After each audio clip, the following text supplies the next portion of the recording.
دولسم سپارہ دولسم پنځم رکوع سورہ ہود پنځم رکوع دولسم سپارہ پنځم رکوع سورہ ہود پنځم رکوع بسم الله الرحمن الرحیم وإلى عاد اخاهم هودا او قوم عاد طرف ته د قوم سړی هود مونږ ورولېږلو قال یا قوم اعبدوا الله دور تو فرمایل ای زما قوم الله عبادت کوئ ما لکم من اله غیره نشته ستاسو دپاره د نه علاوه د عبادت لایق څوک ان انتم الا مفترون تاسو نه یو مګر دروغ جوړونکي یا قوم ای زما قوم خلکو لا اسألکم علیه اجرا زه په دې باندې ستاسو نه څه اجرت نه غواړم ان اجریه زما اجرت نه دی الا مگر علی الذی په غزاد باندې فطرنی چې زه پیدا کړم افلا تعقلون آیا تاسو عقل نه لرئ ویا قوم استغفروا ربکم ای زما قوم خلقو د خپل رب نه بخښنه غواړئ ثم توبوا الیه بیا دته توبه وباسئ یرسل السماء علیکم مدرارا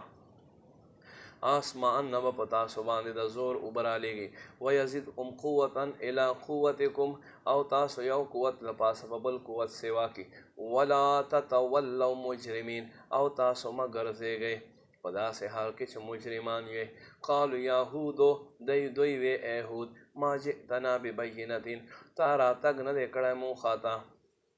په دلیل سره وما نحنو بتارکی او نه مونږ یو پرېښودونکي الهتنا خپل خدایان ان قولک د ستا په خبرو وما نحنو لک بمؤمنین او مونږ نه یو ستا په خبرو باندې یقین کوونکي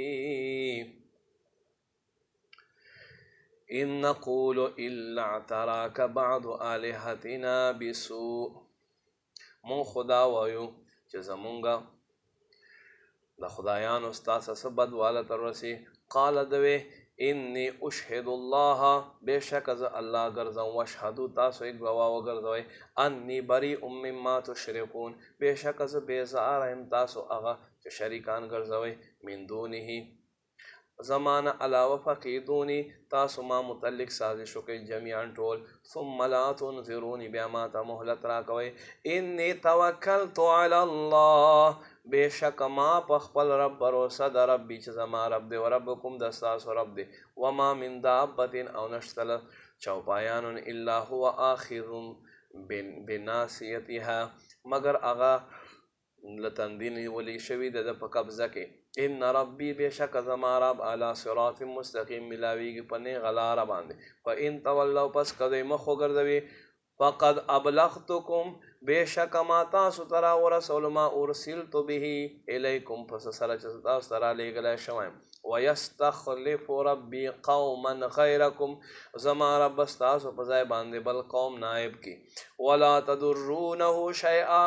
او تاسو دته څه ضرر نشئ ورسولی ان ربی علی کل شیء حفیظ بشک زما رب په هر یو شیز باندې نگهبان دی ولما جاء امرنا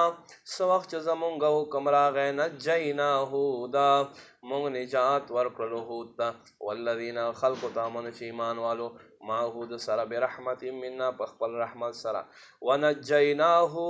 مونږ نجات ورکړو من عذاب غلیظ هغه سخت عذابنا وتلك عاد دا قوم عاد دے جحدوا بآیات ربهم دوی د خپل رب آیتونو منکر شو عصوا رسوله او د خپل رسول نافرمانی وکړه واتبعوا امر كل جبار عنید دوی تابعداري وکړه هر ظالم هټ درم